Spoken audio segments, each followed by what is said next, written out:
AIMIM और बसपा को जोड़ लेते हैं तो उनका 41 हो सकता है, अगर जोड़ लेते हैं तो। नहीं तो उधर भी 38 सीटें रिक्त हो रही हैं, वो लोग जोड़ लेंगे 3 किसी को तो उधर चला जाएगा। लेकिन आज अख्तरुल इमाम ने ऐलान कर दिया है कि हम अपना कैंडिडेट देंगे, जिनको समर्थन देना है वो समर्थन देंगे। तो राजद इसमें दांव खेल सकता है। अगर राजद चाहे कि नहीं हम उपेंद्र कुशवाहा को या 5वीं सीट हम एनडीए को नहीं जाने देंगे तो वो उसको सपोर्ट कर सकते हैं। भाजपा जब तक वो अमित शाह और नरेंद्र मोदी क्या करते हैं कोई आज तक पता नहीं पाया।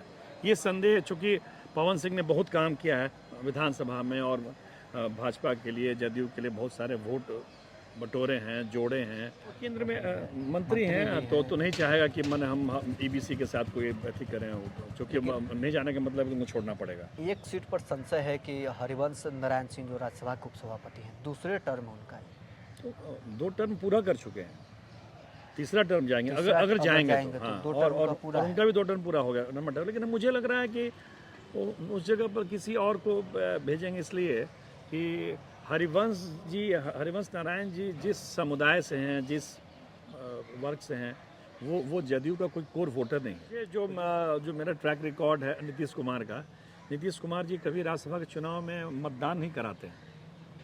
वो प्रयास करते हैं कि निर्विरोध ही चला जाए। मांझी जी का रहता है कि किसी तरह से हमको भी कुछ मिले, तो हो सकता है कि वो इसमें चिराग को सपोर्ट करके फिर एमएलसी का चुनाव होने जा रहा है 2 महीने बाद।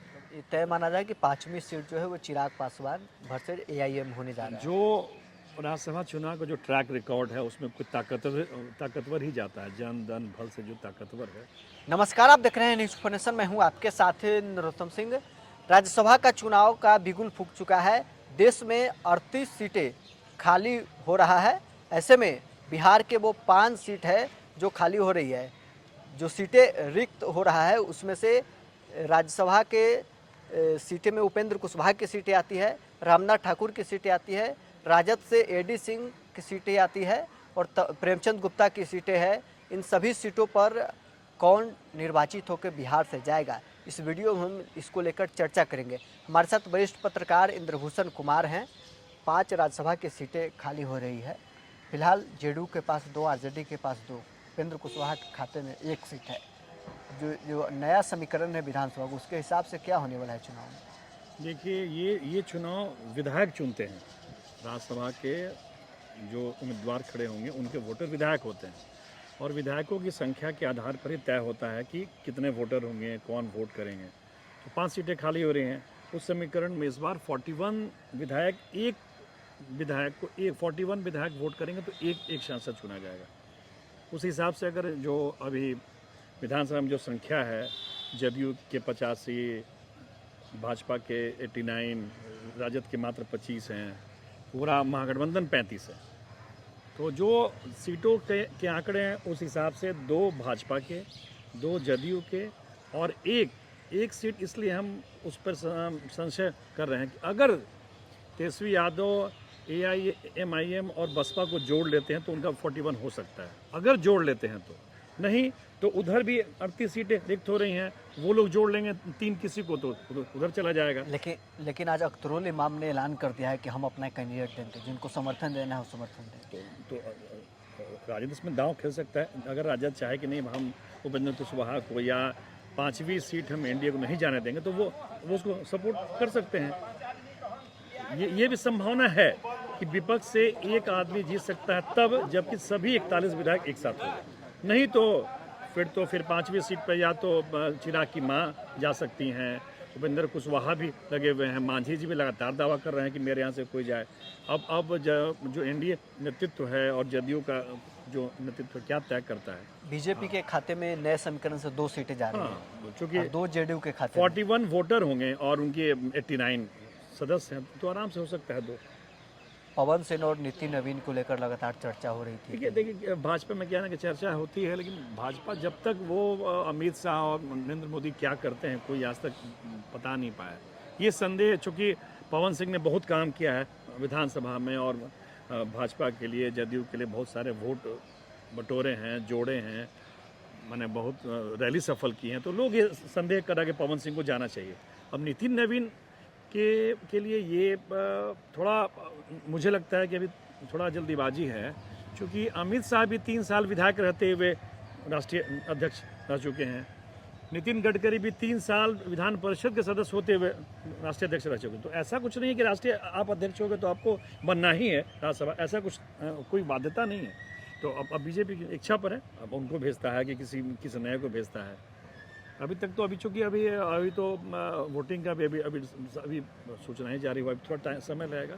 जेडीयू से तो रामनाथ ठाकुर हैं, तो एक तय माना जा रहा है कि वो जाएंगे। हाँ। कर्पूरी ठाकुर के नाम पर ही क्षेत्रीय पार्टी सियासत और बिहार केंद्र में मंत्री हैं, तो नहीं चाहेगा कि हम ईबीसी के साथ कोई अथी करें, क्योंकि नहीं जाने का मतलब उनको छोड़ना पड़ेगा। एक सीट पर संशय है कि हरिवंश नारायण सिंह जो राज्यसभा के उपसभापति हैं, दूसरे टर्म उनका है, तो 2 टर्म पूरा कर चुके हैं, तीसरा टर्म जाएंगे अगर जाएंगे तो, हाँ। और उनका भी 2 टर्म पूरा हो गया नंबर। लेकिन मुझे लग रहा है कि उस जगह पर किसी और को भेजेंगे, इसलिए कि हरिवंश नारायण जी जिस समुदाय से हैं, जिस वर्ग से हैं, वो जदयू का कोई कोर वोटर नहीं है।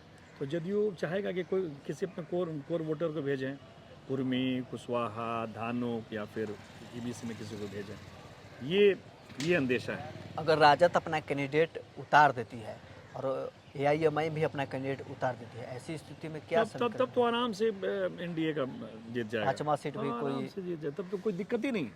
लेकिन मुझे जो मेरा ट्रैक रिकॉर्ड है नीतीश कुमार का, नीतीश कुमार जी कभी राज्यसभा के चुनाव में मतदान नहीं कराते हैं। वो प्रयास करते हैं कि निर्विरोध ही चला जाए। तो हमको लगता है कुछ ना कुछ लोग व्यवस्था करेंगे। 5वीं सीट के लिए वोटिंग की संभावना है यहाँ बिहार में। कब होगी संभावना? जब 41 विपक्ष एक साथ हो जाए, जो मुझे नहीं लगता है। इसलिए भी उम्मीद नहीं है कि आज तो अख्तरुल इमाम, हाँ, आपको लगता है कि आरजेडी अख्तरुल इमाम का समर्थन हो सकता है कि चूँकि मुस्लिम हो और कोई बहुत पैसे वाले हों। क्या कि देखिए इसमें क्या है ना कि यह इसमें धन जन बल सब पूरी ताकत देखी जाती है। जो राजद के एडी सिंह गए थे, कैसे गए थे? अपने ताकत पर ही गए थे, सब तरह की ताकत उनके पास थी। कि किंग महेंद्र कई बार है तो अपने ताकत पर गए। तो राज्यसभा चुनाव में क्रॉस वोटिंग आसान है, कोई उसमें उससे किसी की सदस्यता पर भी कोई खतरा नहीं होता, इसलिए हो सकता है कोई बड़ा बात। चिराग पासवान भी आज पटना पहुंचे हैं। राज्यसभा चुनाव का जैसे ही नोटिफिकेशन जारी हुआ, आज वो बैठक में अपने विधायकों को बुलाए। पहले आज एलजेपीआर भी अब दावा कर रही है कि एक रस्सी। देखिए एलजेपीआर का जो ट्रैक रिकॉर्ड है वही उसी को उम्मीदवार जा भी सकते हैं। वो पार्टी पैसा के बल पर ही आगे बढ़ती है। तो उसके पास 19 एमएलए भी हैं, और मात्र जो 3 एमएलए मान लीजिए 38 में जो 38 एक्स्ट्रा हो रहा है एनडीए का, उसमें 4 आप छांट दें, 5 इनके मांझी जी के, जो उनको सपोर्ट नहीं करेंगे, हमेशा विरोध में रहते हैं। तो बाकी तो उनके पास 33 है, ये है, व्यवस्था कर सकते हैं। अगर मांझी जी सपोर्ट नहीं करते हैं तो एक नया समीकरण भी एनडीए गठबंधन फिर निकलेगा। सपोर्ट कर ही देंगे लास्ट में, कुछ न कुछ उसमें बार्गेन करेंगे, वो एमएलसी में बार्गेन कर लेंगे। मांझी जी का रहता है कि किसी तरह से हमको भी कुछ मिले, तो हो सकता है कि वो इसमें चिराग को सपोर्ट करके फिर एमएलसी का चुनाव होने जा रहा है 2 महीने बाद, उसमें अपने आदमी को भेज लेंगे। उपेंद्र कुशवाहा पर तो संशय है ही, लेकिन क्या लगता है कि उपेंद्र कुशवाहा दोबारा राज्यसभा जा पाएंगे? अब देखिए इसकी संभावना इसलिए सबसे कम है कि वो अपने बिना चुनाव जीते नौसिखिए लड़के को मंत्री बना चुके हैं, और अब जब मंत्री बन गए हैं तो उनको तो विधान परिषद में आना है। इनका तो ऐसा थोड़ी हो कि बेटा विधान परिषद में आए और बाप राज्यसभा बने, दोनों तो संभव नहीं है। और विधायक भी हाल ही के दिनों में उन विधायकों की पोल खुल रही थी कि एकजुट नहीं है।